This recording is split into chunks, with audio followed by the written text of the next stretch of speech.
अस्सलामुअलैकुम जी, कैसे हैं आप? उम्मीद है आप सब ठीक होंगे।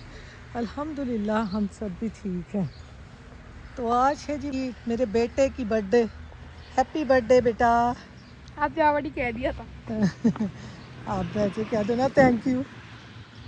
है मैंने इसको सुबह कह दिया था जब इसको स्कूल के लिए उठा रही थी ना, तो मैं खुद ही उठा था। आज मेरा बच्चा खुद ही उठ गया था हैप्पी बर्थडे के लिए। आज फर्स्ट टाइम है। आज ये बर्थडे वाले दिन ना सुबह सुबह उठ गया था। उन्होंने कोई चीज़ बांधी हुई है। आज यहाँ पे वेदर बहुत अच्छा है, ठंडी ठंडी हवा चल रही है। 2 दिन बहुत गर्मी थी। जब वीकेंड होता है ना बच्चों के, तो तब बहुत गर्मी होती है, बारिश होती है, और सर्दियों में स्नो भी उसी दिन पड़नी होती है। लेकिन आज वेदर बहुत अच्छा है। आपको आसमान पे बादल नज़र आ रहे हैं, उसी को देख के पता चल रहा होगा कि आज वेदर यहाँ का बहुत अच्छा है।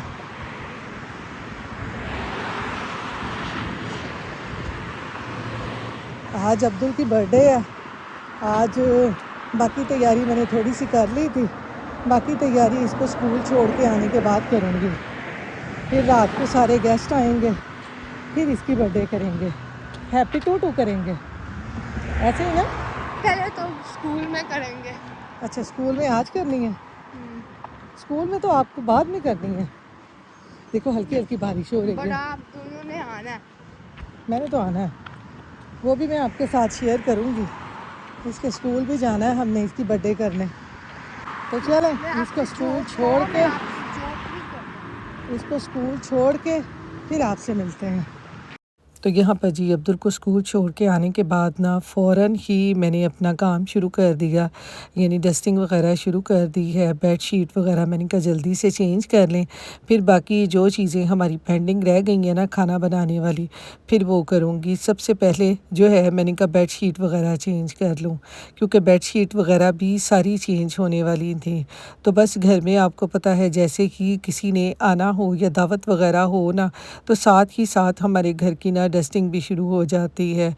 और यहाँ पर आपको पता है कि सारे काम जो है हमने खुद ही करने होते हैं, खाने भी बनाने होते हैं और फिर घर की डस्टिंग वगैरह भी करनी होती है। इन सारे काम हमारे ना साथ साथ ही चल रहे होते हैं। तो बस खाना बनाने का जो काम है वो एक दिन पहले ही हम लोग प्लान कर लेते हैं कि हम लोगों ने क्या क्या चीज़ें रेडी करके रखनी है, क्योंकि आपको पता है कि दावत से पहले ना प्लानिंग लाजमी होती ही होती है। अगर आपकी प्लानिंग ना हो तो फिर आपके सारे काम करना ना मुश्किल हो जाते हैं।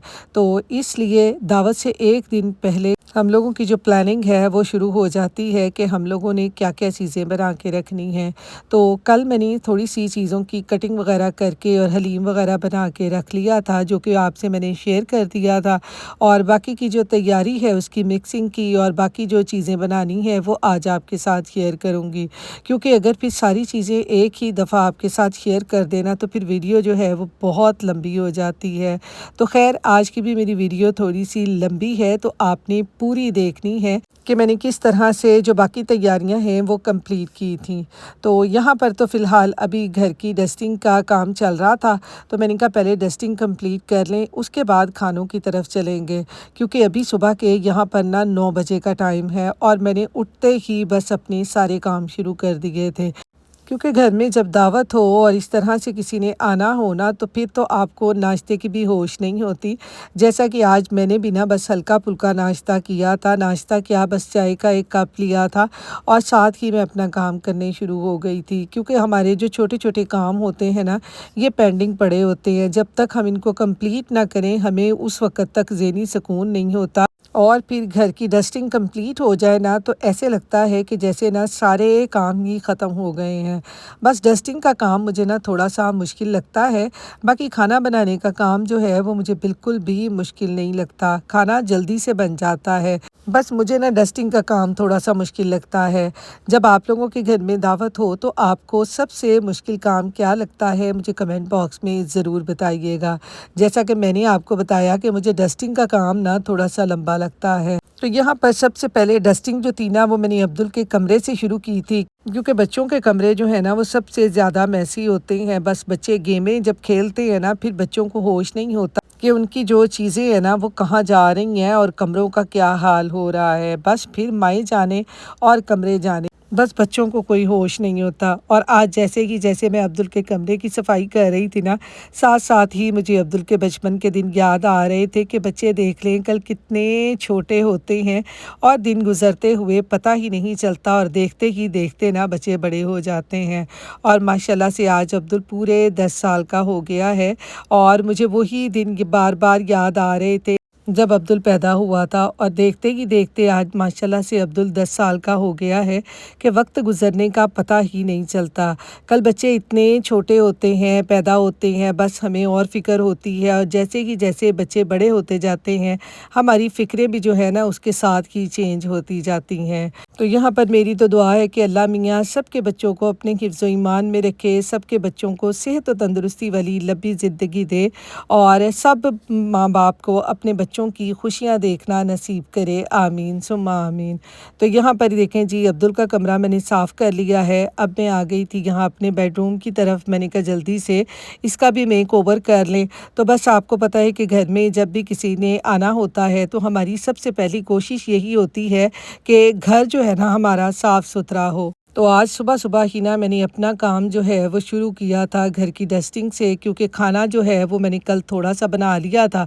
तो मैंने कहा पहले ये वाला काम कर लेते हैं और बाकी जो काम रह गए हैं ना वो बाद में देखते हैं, क्योंकि ये काम ना मैंने आपको बताया ना कि थोड़ा सा लंबा लगता है घर की डस्टिंग का। घर की डस्टिंग वगैरह हो जाए ना तो मुझे बहुत ही सुकून हो जाता है। तो उसके बाद जो है खाना बनाना कोई मुश्किल काम नहीं होता, क्योंकि आपको पता है कि यहाँ पर हमारे हेल्पर वगैरह तो कोई भी नहीं होती। हमने सारे काम जो है ना खुद ही करने होते हैं। खाना भी खुद ही बनाना होता है, घर की डस्टिंग वगैरह भी खुद ही करनी होती है, और फिर बाहर से जो भी ग्रॉसरी वगैरह के लिए प्लान करना होता है वो भी सब कुछ हमने खुद ही देखना होता है। तो खैर अल्लाह का शुक्र है कि अल्लाह ताला हिम्मत देते हैं और हम सब कुछ कर लेते हैं। और यहाँ पर सबसे बड़ी बात ही हिम्मत की होती है कि आप में हिम्मत है ना तो फिर आप बड़े बड़े काम आसानी से कर लेते हैं। तो बस अल्लाह ताला से हमेशा यही दुआ किया करें कि अल्लाह ताला हमें हिम्मत दे और सब काम करने की तौफीक दे, और फिर हमें कोई काम भी मुश्किल नहीं लगता। और साथ ही साथ आज मैं आपको बताऊं कि मैं जब भी इस तरह बड़ी बड़ी दावतें करती हूँ ना, तो साथ ही जब मैं काम कर रही होती हूँ ना तो मैं हर वक्त दुरूद शरीफ पढ़ती होती हूँ कि अल्लाह मियाँ जो मेरा सारा काम है ना वो आसानी से कर दे।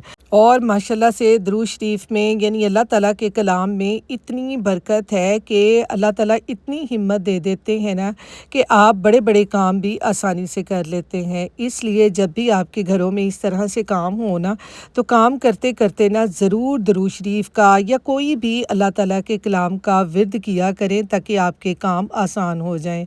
तो यहाँ पर ये देखें घर की डस्टिंग वगैरह मैंने सारी कर ली थी। अब मैं आ गई थी किचन में, और किचन में आते ही ना सबसे पहले मैं यहाँ पर ना कोफ्तों का मसाला बनाना शुरू हो गई थी, क्योंकि कोफ्ते कल मैंने फ्राई कर लिए थे, अब उनको पकाने का काम रह गया था। तो मैंने कहा चलें जल्दी जल्दी से ना अब कोफ्ते बना लेते हैं, क्योंकि यहाँ पर ना अब 12 बज गए थे। तो मैंने कहा जल्दी जल्दी से बाकी खाना बनाने के जो काम मेरे रह गए हैं ना वो कंप्लीट कर लेते हैं, क्योंकि आपको पता है कि जिस दिन दावत हो ना टाइम तो उस दिन ऐसे गुजरता है जैसे टाइम को ना पर लग गए हैं, बस उड़ता ही जा रहा है। तो यहाँ पर कोफ्तों का मसाला बनाने के लिए प्याज, लहसुन और सब्ज़ मिर्चों को ना मैंने ब्राउन करने के लिए रख दिया है। तो मैंने कहा जल्दी जल्दी से इसका मसाला भी बन जाएगा। और अब मैं दूसरी तरफ आ गई हूँ दही बल्ले बनाने के लिए। जो कल मैंने दही बल्लों का सामान सारा तैयार करके रखा था, उसमें सिर्फ दही की मिक्सिंग करके डालनी थी। तो मैंने कहा दही में जल्दी जल्दी से मसाले डाल लेते हैं। तो देखें जब हम एक दिन पहले ये छोटे छोटे काम अपने ख़त्म कर लेते हैं ना तो हमें कितनी आसानी हो जाती है। अगले दिन हमारे जल्दी जल्दी से काम हो रहे होते हैं, और साथ साथ इस तरह से खाना बनाने के लिए रख दें जो एक आध डिश रह जाए, और बाकी इस तरह से ये छोटे छोटे काम करते जाए ना तो काम आसान हो जाता है। क्योंकि आपको पता है ये छोटे छोटे काम जो है ना ये बहुत टाइम लेते हैं, स्पेशली वेजिटेबल्स जो भी कट करनी हो ना, आपको पता है कि उनके कट करने में ना बहुत टाइम लगता है। तो इस तरह एक दिन पहले हम उनकी कटिंग कर लें ना तो अगले दिन हमारे लिए बहुत आसानी हो जाती है। तो यहाँ पर ये देखिए दही बल्ले बनाने के लिए दही में मैंने मैंने सारे मसाले डाल दिए हैं, यानी सूखा धनिया, ज़ीरा, चाट मसाला, जो भी मसाले थे सारे मसाले इसमें डालकर फिर दूध डालकर मैंने इसको मिक्स कर लिया था।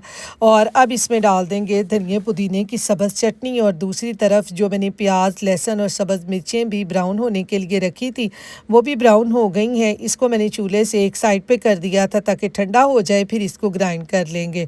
और यहाँ पर सब्ज़ धनिया पुदीने की चटनी जो थी वो थोड़ी सी डिफ्रॉस्ट हो गई थी, इसको भी मैंने इस तरह से ये कूंडी डंडे में थोड़ा सा कूट के और अब इसको डाल देंगे दही में, तो झटपट से हमारे जो है ना दही भल्ले तैयार हो जाएंगे। तो बस कल ये मैंने मिक्सिंग का काम ही सारा रख दिया था। मैंने कहा था ये दावत वाले दिन करेंगे, क्योंकि जब ये मिक्सिंग का काम फ्रेश से करें ना तो फिर दावत के टाइम ना ये चीज़ें बहुत मज़े की लगती हैं। सिर्फ कटिंग करके आप सारी चीज़ें रख लें तो उससे ही बहुत आसानी से हो जाती है। तो यहाँ पर ये देखें सब्ज़ चटनी भी हमने दही में अच्छी तरह से मिक्स कर ली है, और यहाँ पर थोड़ी सी मैंने इसमें डाल दी थी इमली की चटनी, क्योंकि ये दही भल्लों में ना बहुत मज़े की लगती है। और आज वैसे भी जो इमली की चटनी थी ना वो मेरी ख़त्म होने वाली थी, तो मैंने थोड़ी ही डाली थी, बाकी मैंने कहा था आलू चने की चाट बनानी है ना उसमें इसको यूज़ कर लेंगे। तो बस दावत वाले दिन ऐसे ही होता है कि कोई ना कोई चीज़ जो है ना आपकी एंड टाइम पे ख़त्म हो जाती है। तो बस आज मेरी भी इमली की चटनी जो थी वो एंड पे थी, तो मैंने कहा चलें थोड़ी थोड़ी सी यूज़ कर लेते हैं, बाकी जो है वो बाद में बना लूँगी। तो यहाँ पर ये देखें दही भल्ले जो हैं वो हमारे बिल्कुल तैयार हो चुके हैं। इसमें मैंने थोड़ा सा मज़ीद दूध डाल दिया था।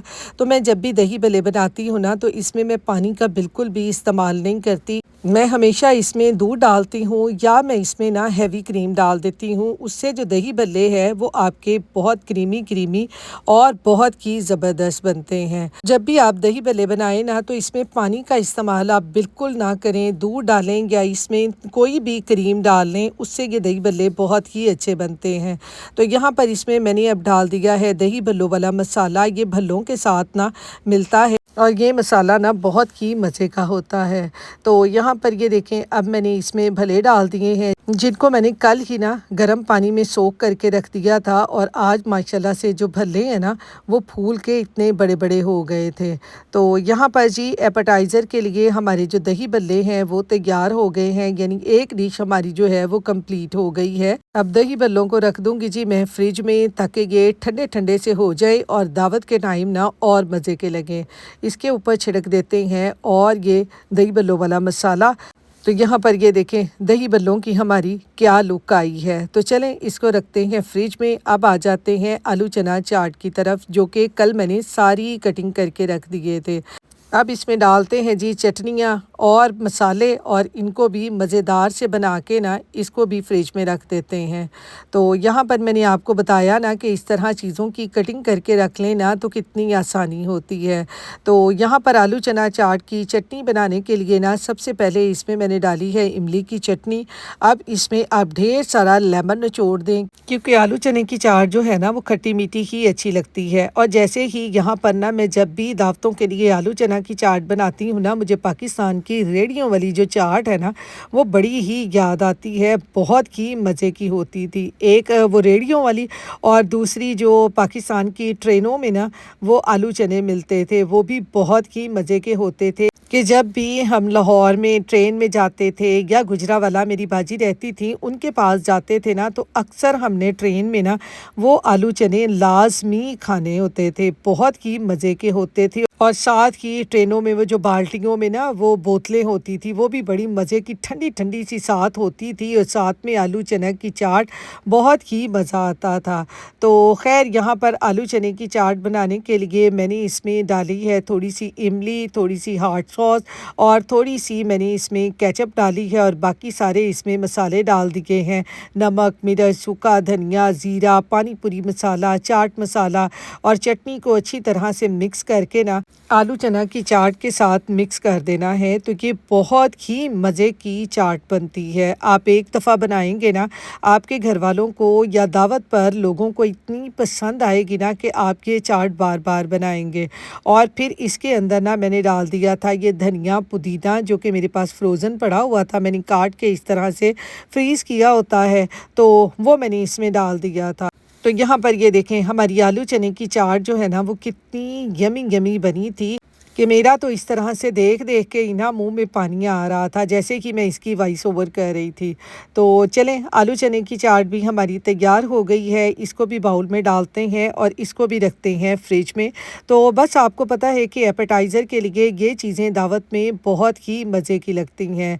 अभी तो मेरे पास टाइम नहीं था, मैंने कहा था कि गोलगप्पे भी रखूँगी, तो बस टाइम शॉर्ट होने की वजह से ना मैंने गोलगप्पे रखे ही नहीं थे, वरना इसके साथ ना गोलगप्पे भी बहुत मज़े के लगते हैं। तो यहाँ पर जी दही भल्ले भी बना के मैंने फ्रिज में रख दिए, आलू चना चाट भी फ्रिज में रख दी है। अब मैं दोबारा से वापस आ गई हूँ कोफ्तों का मसाला बनाने के लिए। तो कोफ्तों का मसाला बनाने के लिए मैंने जो प्याज, लहसुन और सब्ज़ मिर्चें ब्राउन करके रखी थी, उसमें अब मैंने डाल दिया है फ्रेश अदरक और फ्रेश टमाटर। इसको अच्छी तरह से ग्राइंड करके इसका मसाला बनाएंगे। इससे जो आपके कोफ्ते हैं या आप इससे कोई भी सालन बनाएं ना, तो बहुत ही मज़े का बनता है। और दूसरा, उसका कलर जो है ना वो बहुत ज़बरदस्त निकलता है। अगर आप टमाटरों को भी प्याज़ों के साथ ही भून लें ना, तो फिर हंडिया का जो कलर है ना वैसा नहीं निकलता जैसा हमें चाहिए। तो यहाँ पर ये देखें, सब चीज़ें ग्राइंड कर दी हैं मैंने अच्छे तरीके से। अब हम इनको ऑयल में डाल कर ना इसकी अच्छे तरीके से भुनाई करेंगे। तो बस आपको पता है कि जो भी चीज़ हम बना रहे हों ना, अगर हम मसाले की भुनाई अच्छे तरीके से करते हैं ना, तो मैं कहती हूँ कि उस चीज़ का जो टेस्ट है ना वो दोबारा हो जाता है। तो यहाँ पर अब मैंने इसमें मसाले भी डाल दिए थे, सूखा धनिया, ज़ीरा, नमक, मिर्च, मैंने यही मसाले डाले थे कोफ्तों के मसाले में। और मैंने इसमें कोई भी मसाला नहीं डाला था।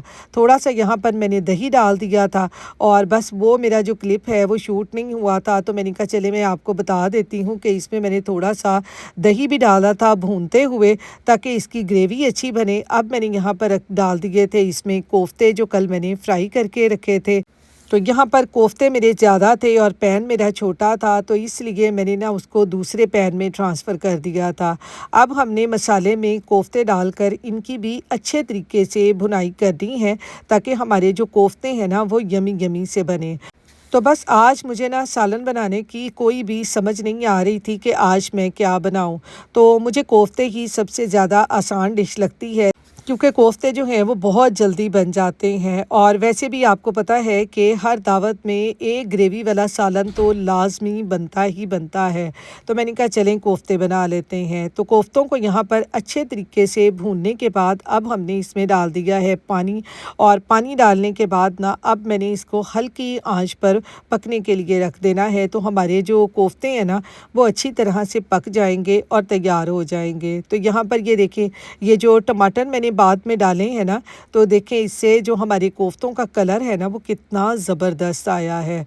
तो बस इनकी आंच को मैं हल्का कर दूंगी, कोफ्ते अब हमारे पकते रहेंगे। और साथ ही साथ यहाँ पर आपको पता है कि जैसे ही हम खाना बनाते हैं चूल्हे हमारे बहुत ज़्यादा गंदे हो जाते हैं, और जब तक इनकी साथ साथ सफाई ना करें, ख़ास तौर पर इलेक्ट्रिक चूल्हे की, तो तब तक ना हमें सुकून नहीं होता। बर्थडे बॉय आ गया जी स्कूल से, जा रहे हैं डंकिन। क्या लेना?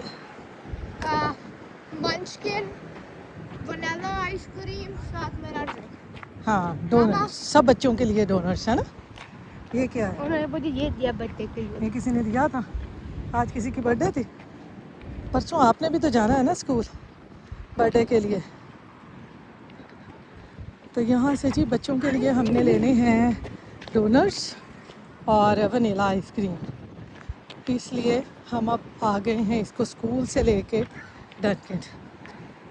बर्थडे बॉय की आज हैप्पी टू है इसकी। तो चलें वहाँ जाके आपसे मिलते हैं। मामा बोल क्या, बाकी डजन तो हमने बोला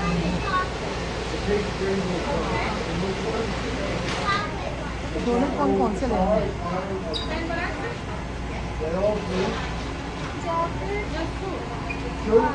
हमें डजन ये चाहिए डोनट्स, ओके। और 4 वनीला, 4 स्ट्रॉबेरी, 4 चॉकलेट।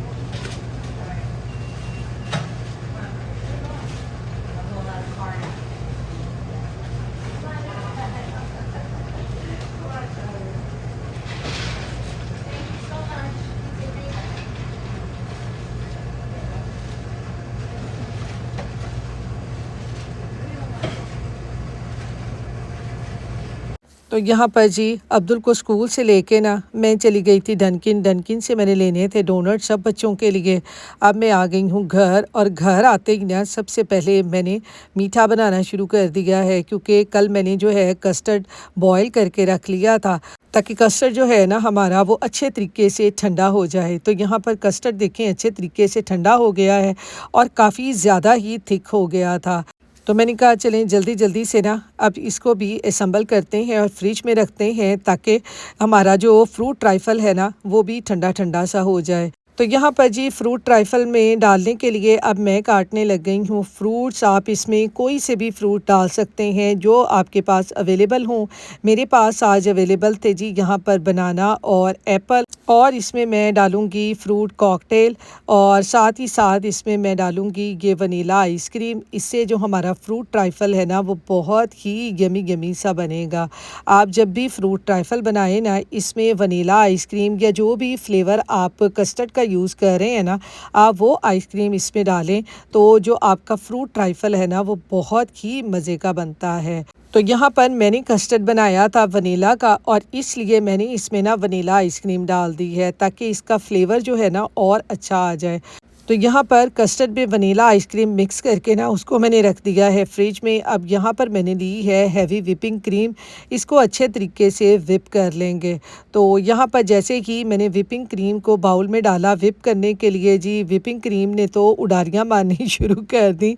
मेरी सारी विपिंग क्रीम ना उड़ना शुरू हो गई। तो यहाँ पर ना अब्दुल ने बहुत ही ज़बरदस्त ये विप क्रीम बीट की थी, बिल्कुल भी नहीं उड़ी। कितनी ज़बरदस्त क्रीम जो है ना वो बीट कर रहे हैं। ये सारी देखो मम्मा ने कहा थी, मैंने कहा मुंह जी दो। तो यहाँ पर जी विपिंग क्रीम को भी हमने अच्छी तरह से बीट कर लिया था और साथ ही साथ यहाँ पर जो हमने कस्टर्ड में वनीला आइसक्रीम डाली थी ना उसको भी हमने अच्छी तरह से हैंड बीटर से ना बीट कर लिया था ताकि हमारा जो कस्टर्ड है ना वो भी थोड़ा सा ना सॉफ्ट हो जाए, ज़्यादा ही थिक था। तो यहाँ पर देखें जी फ्रूट ट्राइफल बनाने के लिए विपिंग क्रीम को भी हमने बीट कर लिया था और कस्टर्ड को भी थोड़ा थोड़ा सा बीट कर लिया था। अब मैंने थोड़ी सी ये जो विपिंग क्रीम है ये मैंने कस्टर्ड में मिक्स कर दी थी ताकि हमारा जो फ्रूट ट्राइफल है ना वो क्रीमी सा बने। तो सब चीज़ें हमारी जो है ना वो रेडी हो चुकी हैं। अब इनको 1 बाय 1 करके ना हम असम्बल कर लेंगे और दावत के लिए हमारा जो फ्रूट ट्राइफल है ना वो भी तैयार हो जाएगा। तो यहाँ पर ये बास्केट एंड बाउल वालों का ये मैं कॉकटेल यूज़ करने लगी हूँ। इसमें सिरप जो है हम सारा निकाल देंगे और उसमें सिर्फ हमने फ्रूट्स ही डालने हैं। तो यहाँ पर मैंने लिया है ये पाउंड केक, इसको भी मैंने छोटे छोटे पीसीज में कट कर लिया है और ये थोड़े से मैंने सेब काट लिए थे। तो चीज़ें हमारी सारी तैयार हो गई थी। अब बाउल में हम सबसे पहले डालेंगे कस्टर्ड जो कि हमने आइसक्रीम डाल के और विपिंग क्रीम डाल के तैयार किया था। तो इस तरह से कस्टर्ड की लेयर लगाने के बाद इसके ऊपर हम डाल देंगे ये सबसे पहले पाउंड केक। मैं तो यहाँ पर फ्रूट ट्राइफल में ये पाउंड केक डाल रही हूँ ना, आप इस तरह से कोई भी कुकीज़ लेके ना आप वो भी डाल देना, उससे भी ये फ्रूट ट्राइफल जो है बहुत मज़े का बनता है। वैसे तो मैं अपनी हर दावत पे ना हमेशा खीर बनाती हूँ, तो आज बस ना मैंने कहा अब्दुल की बर्थडे है तो आज मैंने ना खीर नहीं बनानी, आज मैं फ्रूट ट्राइफल बनाती हूँ। और आज वैसे भी दावत पे सबको यही होता है कि हमारे घर में ना खीर बननी है। आज सबको मिलेगा सरप्राइज़ क्योंकि आज मैंने खीर नहीं बनाई, आज मैंने बनाना है फ्रूट ट्राइफल। तो यहाँ पर कस्टर्ड डाल के उसमें मैंने डाल दिया है पाउंड केक डालकर थोड़े से मैंने फ्रूट डाल दिए हैं। फ्रूट डालकर ना साथ ही मैंने यहाँ पर थोड़ी सी ये रेज़न भी डाल दी थी और साथ में ड्राई फ्रूट आपके पास जो भी हो, मेरे पास यहाँ पर थे बादाम और अखरोट, मैंने उनको हल्का सा क्रश कर लिया था, यानी मोटे मोटे ही थे, ज़्यादा मैंने इनको बारीक नहीं किया था, वो डाल दिए थे। और अब इसके ऊपर हम लेयर लगा देंगे विपिंग क्रीम की और इस तरह से आप ये फ्रूट ट्राइफल लेयर लगा लगा के बनाते जाए ना तो फ्रूट ट्राइफल ना आपका बहुत ही मज़े का बनता है। तो विपिंग क्रीम डाल के अब इसके ऊपर दोबारा से डाल दें कस्टर्ड और कस्टर्ड डाल के जो भी आपके पास सब फ्रूट केक या फ्रूट्स और ड्राई फ्रूट्स वगैरह बच गए हैं वो डाल के इसके ऊपर दोबारा से कस्टर्ड की लेयर लगा लगा के, यानी फ्रूट ट्राइफल में ना आपने सब चीज़ों की 1-2 लेयर लगा देनी है, उससे आपका जो फ्रूट ट्राइफल है ना वो बहुत ही मज़े का बनता है। तो यहाँ पर ये देखेंगे सब चीज़ों की लेयर लगा के एंड पे अब इसके ऊपर डाल देंगे इस तरह से व्हिपिंग क्रीम। तो हमारे फ्रूट ट्राइफल की जो लुक है ना वो बहुत ही ज़बरदस्त आएगी और खाने में तो आप बात ही ना करें, खाने में ये ठंडा ठंडा बहुत ही मज़े का लगता है। तो यहाँ पर ये देखें इसके ऊपर मैंने सारी इस तरह से व्हिपिंग क्रीम डाल दी है। अब गार्निशिंग के लिए ना ये मैंने थोड़े से कॉकटेल बचा लिए थे, तो इस तरह इसके ऊपर डिज़ाइन बना दें छोटा छोटा सा, तो हमारा जो फ्रूट ट्राइफल है वो भी तैयार हो जाएगा। तो देख लें कल हमने सब चीज़ों की आहिस्ता आहिस्ता कटिंग करके रख ली थी और आज हमारे लिए कितनी आसानी हो गई है कि हर चीज़ जो है माशाल्लाह माशाल्लाह से सारी चीज़ें हमारी जो है वो टाइम पे तैयार हो गई हैं। तो यहाँ पर फ्रूट ट्राइफल भी हमारा जो है वो तैयार हो गया है। ये देखें जी हलीम भी हमारा तैयार हो गया है। इधर मैंने कोफ्ते भी बना लिए हैं, कोफ्ते गर्म करने हैं मैंने अभी। कोफ्ते भी हमारे देखे कितने मज़े के तैयार हो गए हैं और साथ साथ इधर हम लवाजमात काट रही हैं, धनिया काट के रखा है, प्याज काटे हैं हलीम को तड़का लगाने के लिए। इधर ये सारे मैंने बर्तन भी रख लिए हैं, ये वाला सेट, साथ में पेपर प्लेट्स रखी हैं, डिस्पोजेबल चम्मच, दूसरे चम्मच, ये सारा यहाँ पे मैंने सेट कर दिया है। घर भी देखें साफ़ कर लिया है। अभी मैंने डंकिन डोनट के डोनट्स रखने हैं अब्दुल के, और आपको कमरा भी दिखा के आऊँ, सारा कुछ साफ़ हो गया है टाइम पे, अल्लाह का शुक्र है। ये देखें ये मैंने अभी ड्रेस निकाला था, मैं देख रही थी कि ये पहनूं या कोई और पहनूं। देखें मैं कौन सा पहनती हूँ, बस सादा से ही पहनना है अभी क्योंकि काम करना है, तो फिर इसलिए ना या ये पहनूंगी या कोई और पहनूंगी, वो भी आपको दिखाऊंगी। तो यहाँ पर ये देखें घर भी साफ़ हो गया है, अब्दुल का कमरा भी साफ़ है, बस अब मेहमानों का इंतज़ार है। तो चलें मिलते हैं बाद में आपसे।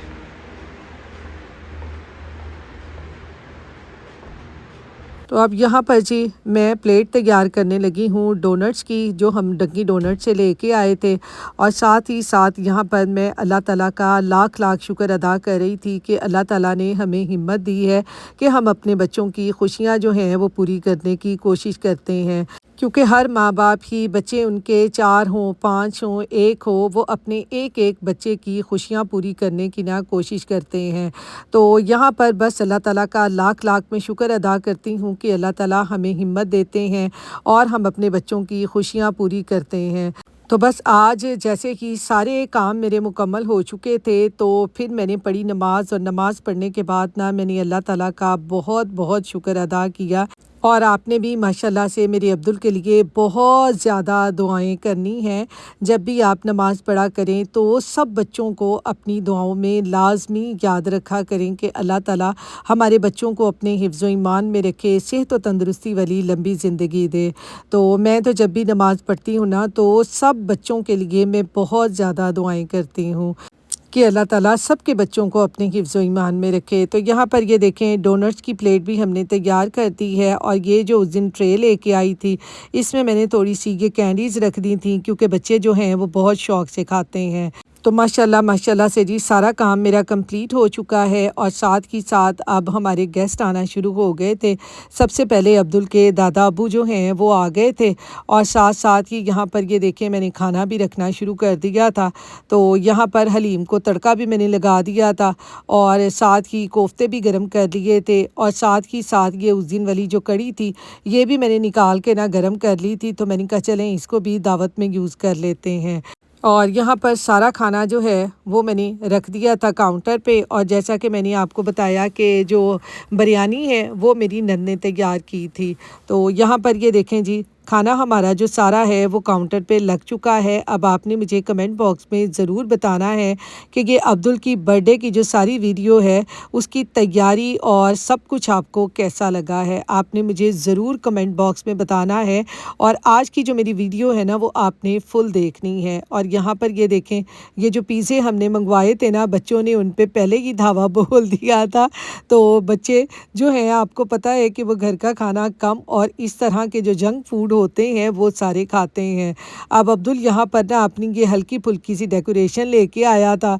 अब हम वो सेट कर रहे थे और साथ साथ में सारे बैठे यहाँ पर खाना खा रहे थे और साथ ही साथ यहाँ पर ना बातें हो रही थी। और यहाँ पर ये देखें जी, अब्दुल को यहाँ पर मिलने लगा था ये सरप्राइज़ जो कि उसकी फुप्पो ने उसको दिया था। Open your eyes. Open your eyes. Oh my god! Oh my god! Thank you so much.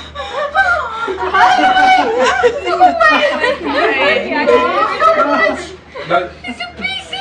तो यहाँ पर जी अब्दुल को मिला था ये कंप्यूटर उसके फुप्पो की तरफ से, उसको बर्थडे का गिफ्ट। तो अब्दुल इसको देख के ना बहुत ही ज़्यादा शौक हो गया था। आपको पता है कि जब बच्चों को इस तरह के सरप्राइज़ मिलते हैं ना तो बच्चे हैं ना वो बहुत ही ज़्यादा खुश होते हैं। और ये जो कंप्यूटर था ना, ये उसके कज़न ने उसको ये प्रॉमिस किया हुआ था कि उसकी बर्थडे पे ना उसको ये ख़ुद बना के देगा। तो उसके कज़न ने ना ये वाला कंप्यूटर अब्दुल को ख़ुद बना के दिया था, तो इसलिए अब्दुल को बहुत ज़्यादा खुशी हो रही थी। तो यहाँ पर ये देखें, अब्दुल का जो कंप्यूटर है वो अब उसका कमरे में डेस्क रख के ना तो फिर उसको रखेंगे, तो फिर इंशाल्लाह वो भी मैं आपके साथ शेयर करूँगी कि अब्दुल का ये कंप्यूटर उसके डेस्क पे कैसा लगा है। तो यहाँ पर ये देखें जी, अब्दुल ने अपनी डेकोरेशन भी कर ली थी और यहाँ पर अब्दुल जो है वो काटने लगा है जी केक। बस आपको पता है कि बच्चों की ये छोटी छोटी सी खुशियाँ होती हैं जिनको हम माँ बाप जो है वो पूरा करने की कोशिश करते हैं। तो बस अल्लाह ताला ऐसे ही हम लोगों को अपने बच्चों की खुशियाँ जो हैं वो देखना नसीब करे। आमीन सुम्मा आमीन। Are you one? Are you two? Are you three? Are you four? Are you five? Are you six? Are you seven? Are you eight? Are you nine? Are you 10? Yeah! तो यहाँ पर जी माशाल्लाह से अब्दुल की आज 10वीं सालगिरह थी और आपने मेरे अब्दुल के लिए बार बार आपसे कह रही हूँ कि बहुत ज़्यादा दुआ करनी है। तो चलें, यहाँ पर आज का जो व्लॉग है यहीं पे ख़त्म करती हूँ। फिर इंशाल्लाह मिलूँगी नेक्स्ट व्लॉग में। अपनी दुआओं में याद रखिएगा, अपना ख्याल रखिएगा। अल्लाह हाफिज़।